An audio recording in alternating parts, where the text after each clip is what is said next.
Radhe Radhe. Hey fam, welcome to my YouTube channel Pharm R academy.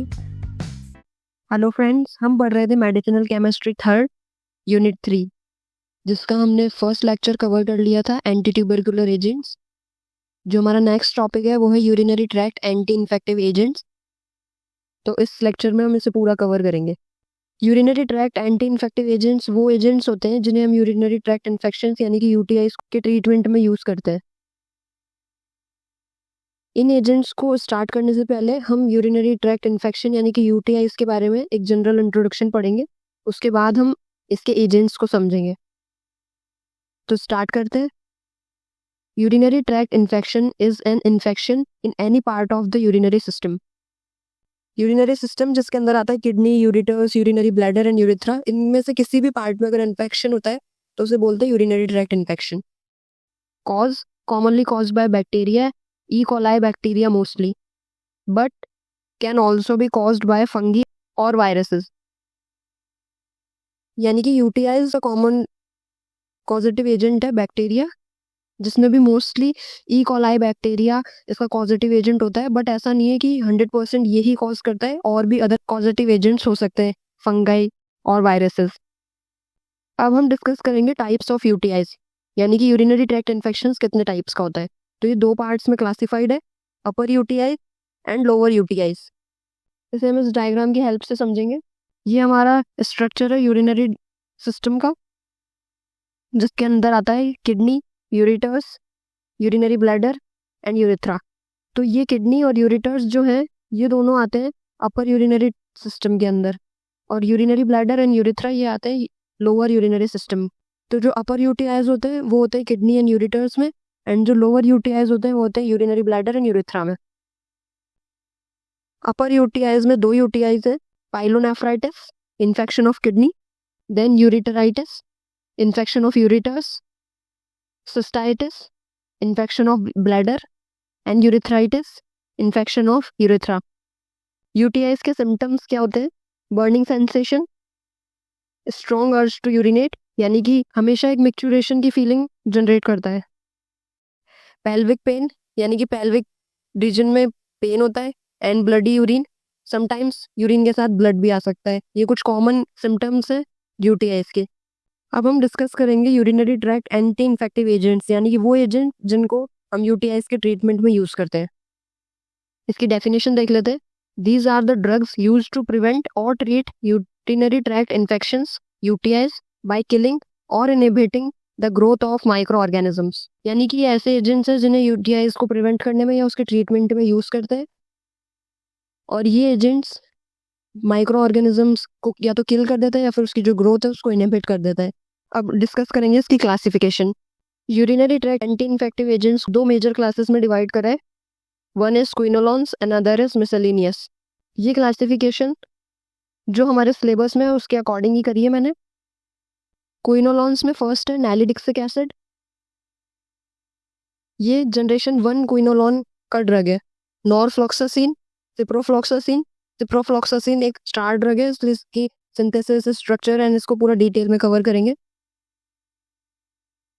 Ofloxacin, enoxacin, lomefloxacin, sparfloxacin, gatifloxacin and moxifloxacin.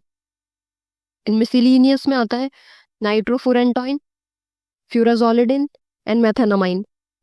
तो start करते हैं quinolones, हमारी first class. Quinolones are synthetic broad spectrum antibacterial agents that act by inhibiting bacterial DNA synthesis leading to bactericidal action। यानी कि quinolones एक synthetic broad spectrum antibacterial agents है, not antibiotics. Quinolones क्योंकि synthetic है इसलिए antibacterial agents है, और antibiotics natural source से ड्राइव होती है। So quinolones synthetic antibacterial agents है, and they are broad spectrum, यानी कि gram negative and gram positive दोनों पे एक्ट करती है। एंड ये बैक्टीरियासिडल एक्शन शो करता है, यानी कि बैक्टीरिया को किल कर देता है बाय इनहिबिटिंग डीएनए सिंथेसिस। ये थी इसकी बेसिक डिटेल्स या डेफिनेशन। अब हम डिस्कस करेंगे इसका स्ट्रक्चर एंड एसएआर। हमने पहले डिस्कस करा था क्विनोलिन्स के स्ट्रक्चर में। क्विनोलिन्स का जो बेसिक स्ट्रक्चर होता है वो कुछ ऐसा होता है जिसमें बेंजीन रिंग होती है, एंड इसके एडजेसेंट एक रिंग जुड़ी हुई होती है जिसके साथ नाइट्रोजन होता है, यानी कि पिरिडीन रिंग एडजेसेंटली जुड़ी हुई होती है। बट क्विनोलोन यानी कि क्विनोलिन जो रिंग है वो बिल्कुल सेम रहेगी। ओन्स यानी कि कीटोन ग्रुप इसमें ऐड हो जाएगा। तो ऐसे याद रख सकते हैं क्विनोलॉन्स का स्ट्रक्चर। ये हमारी बेसिक बेंजीन रिंग, इसके एडजेसेंट पिरिडीन रिंग, एंड इस पोजीशन पे जुड़ा हुआ होता है फोर्थ पोजीशन पर ऑक्सीजन। ये जो हमारा स्ट्रक्चर है ये है क्विनोलॉन्स का।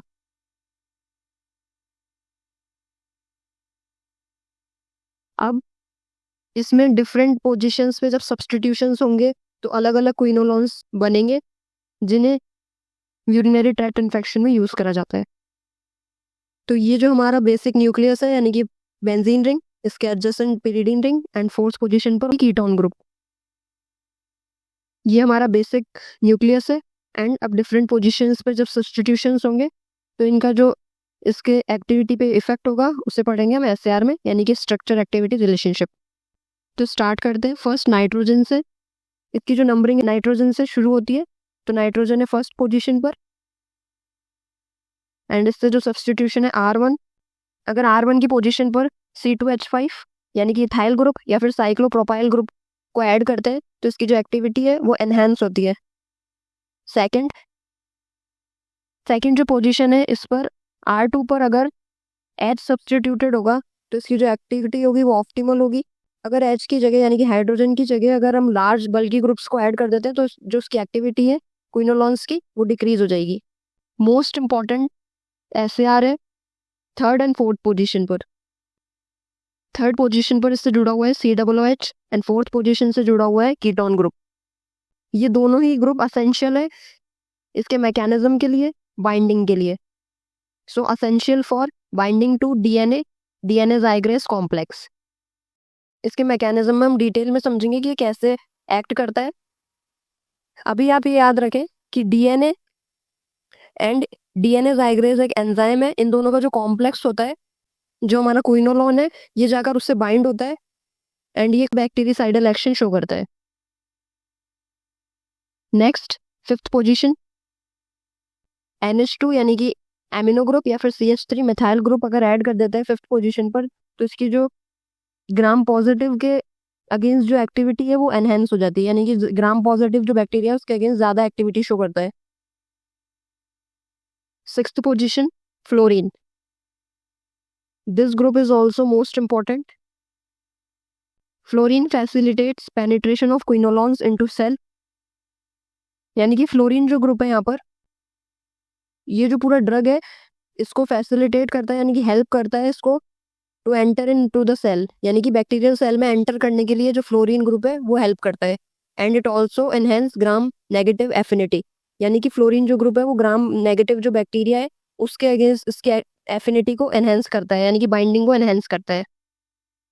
सेवंथ पोजीशन पर heterocyclic group improves spectrum of activity.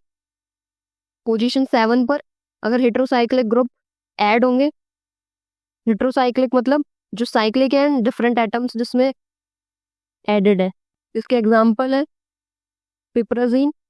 अगर पिपराजीन यहाँ पर ऐड हो जाएगी तो जो उसकी स्पेक्ट्रम ऑफ एक्टिविटी है वो एनहेंस होगी, इंप्रूव होगी। इसका एग्जांपल है सिप्रोफ्लॉक्सासिन। सिप्रोफ्लॉक्सासिन में R7 पोजीशन पर पिपराजीन ग्रुप एडेड होता है and it improves the spectrum of activity. That's why ciprofloxacin is a broad spectrum antibacterial agent. अब हम डिस्कस करेंगे mechanism of action, that is MOA of quinolones. Quinolones bind to DNA zygrase in gram negative and topoisomerase 4th in gram positive bacteria. सबसे important point है कि जो क्विनोलॉन्स होते हैं वो दो एंजाइम से बाइंड होते हैं, आइदर DNA zygrase इन ग्राम नेगेटिव बैक्टीरिया और टोपोआइसोमरेज 4th इन ग्राम पॉजिटिव बैक्टीरिया। यानी कि अगर ग्राम पॉजिटिव बैक्टीरिया है तो वो बाइंड होगा जाकर टोपोआइसोमरेज 4th से, एंड अगर बैक्टीरिया ग्राम नेगेटिव बैक्टीरिया है तो बाइंड होगा डीएनए जाइग्रेज एंजाइम से। डीएनए जाइग्रेज एंजाइम को टोपोआइसोमरेज सेकंड भी बोलते हैं। तो कंफ्यूज नहीं होना कि सेकंड से बाइंड होता है या फिर 4th से। डीएनए जाइग्रेज को ही टॉप आइसोमरेज सेकंड बोलते हैं, तो ये सेकंड होता है एंड ग्राम पॉजिटिव में फोर्थ होता है। तो ये इसका इनिशियल पॉइंट है। उसके बाद they form DNA enzyme drug complex. अब समझेंगे डीएनए एंजाइम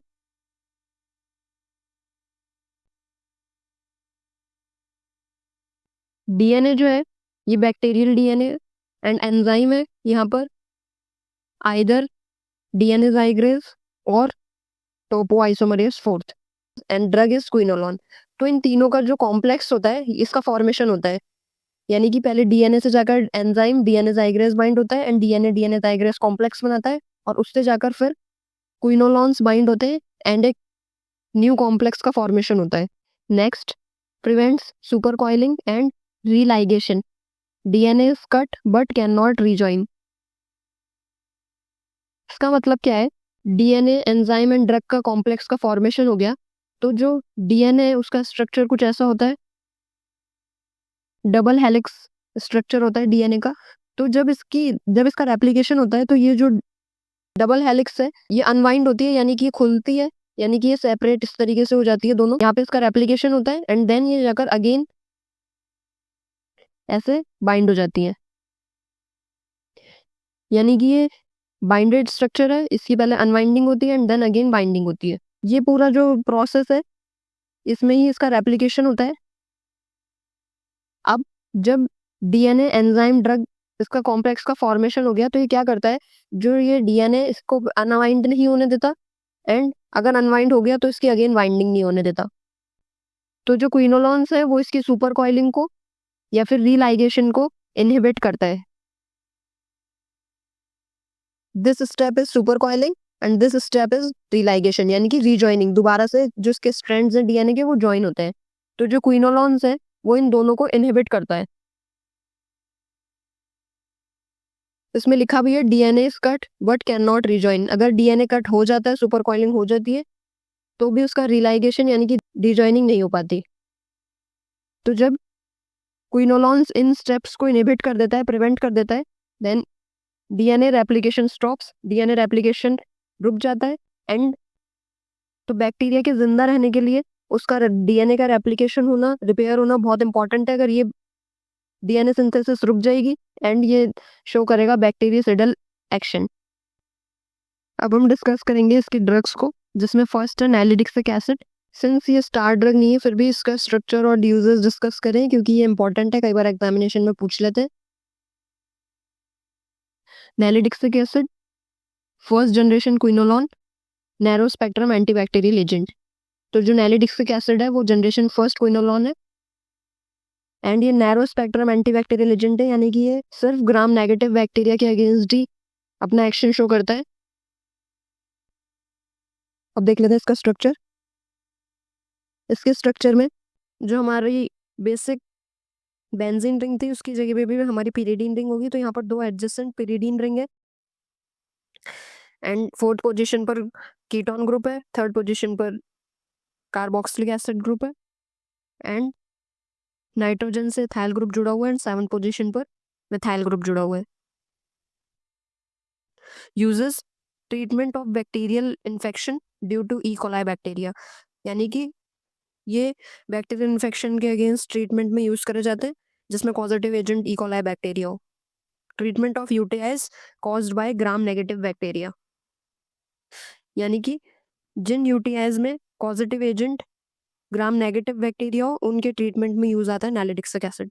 इसके एडवर्स इफेक्ट्स देख लेते हैं। जीआई अपसेट यानी कि नोजिया एंड डायरिया कॉज करता है, headache, dizziness, confusion and hypersensitivity. Hypersensitivity होता है जब इम्यून सिस्टम किसी नॉर्मल चीज के अगेंस्ट भी बहुत एक्सट्रीम रिएक्ट करे। नेक्स्ट हमारी ड्रग है सिप्रोफ्लॉक्सासिन। सिप्रोफ्लॉक्सासिन बहुत इंपॉर्टेंट एंड स्टार ड्रग है। Ciprofloxacin is second generation broad spectrum antibacterial agent. Ciprofloxacin second generation quinolones के सेकंड जनरेशन में आता है and it is broad spectrum antibacterial agent, यानी कि दोनों gram negative and gram positive bacteria के against अपना एक्शन शो करता है। अब देखेंगे इसका स्ट्रक्चर। इसके स्ट्रक्चर में बेसिक बेंजीन रिंग है, इसके एडजेसेंट एक पिरिडीन रिंग है एंड सारे अदर सब्स्टिट्यूशन सिमिलर है। बस 6th पोजीशन पर आ जाएगा फ्लोरीन एंड 7th पोजीशन पर आ जाएगा पिपराजीन एंड नाइट्रोजन से अटैच होता है साइक्लोप्रोपाइल ग्रुप। अब डिस्कस करेंगे इसका सिंथेसिस। इसके सिंथेसिस में इनिशिएटिंग कंपाउंड है 2,4,5 ट्राइफ्लोरोबेंजोइल क्लोराइड, यानी कि ये बेंजीन रिंग है, इसके साथ C double bond O and Cl, इस ग्रुप को बोलते हैं benzoyl and this is chloride. यहाँ से नंबरिंग स्टार्ट होगी 1, 2, 3, 4, 5 एंड 6। तो 2, 4 एंड 5 पोजीशन पर फ्लोरीन ग्रुप जुड़े हुए हैं, इसलिए ट्राइफ्लोरोबेंजोइल क्लोराइड। इसे रिएक्ट करवाएंगे साइक्लोप्रोपाइल एमिनो एक्राइलेट से in the presence of LiHMDS, जिसकी फुल फॉर्म है लिथियम हेक्सामेथाइल डाइसिलाजाइड एंड THF टेट्राहाइड्रोप्यूरेन। जब इन दोनों की रिएक्शन होगी, ये जो ग्रुप है ये एक साइक्लिक स्ट्रक्चर फॉर्म कर लेगा। तो ये जो स्टेप है ये साइक्लाइजेशन स्टेप है। तो इसके अंदर यहाँ पर एक साइक्लिक रिंग का फॉर्मेशन हो गया। ये जो कार्बन है ये यहाँ पर आकर अटैच हो जाएगा and rest structure will be the same. Then जब इसका साइक्लाइजेशन हो जाएगा तब इसे रिएक्ट करवाएंगे पिपराजीन इन DMSO। देन इसमें पिपराजीन का एडिशन होगा, यानी कि ये एडिशन स्टेप है। इसमें ये जो पिपराजीन है वो 7th पोजीशन पर आकर अटैच हो गई है। यहाँ पर जो फ्लोरीन था वो चला गया in the form of HF and rest जो स्ट्रक्चर है वो बिल्कुल सिमिलर है। देन इसका होगा hydrolysis in aqueous NaOH। Then जो ये पूरा स्ट्रक्चर है ये सेम ही रहेगा, बस ये जो इथाइल ग्रुप है इसकी पोजीशन पर आ जाएगा Na ग्रुप, यानी कि सॉल्ट का फॉर्मेशन हो जाएगा। देन इसका एसिडिफिकेशन करवाएंगे in the presence of HCl। तो ये पूरा ग्रुप सिमिलर रहेगा, बस Na रिलीज हो जाएगा इन the form of NaCl and इस पोजीशन पर आ जाएगा H।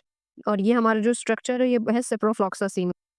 ये जो सिंथेसिस है सबसे सिंपल सिंथेसिस लगी मुझे, इसलिए मैंने ये वाले सिंथेसिस को अपने नोट्स में इंक्लूड करा है। इसकी अदर प्लेटफॉर्म्स पे और भी सिंथेसिस है, वो भी सही है, आपको जो इजी लगे आप ऑप्ट कर सकते हैं। अब देखेंगे इसके यूजेस एंड एडवर्स इफेक्ट्स। तो इसके यूजेस हैं, it is used in the treatment of UTIs, gastrointestinal infections, respiratory tract infections, skin infections and STDs, यानी कि सेक्सुअली ट्रांसमिटेड डिजीज गोनोरिया।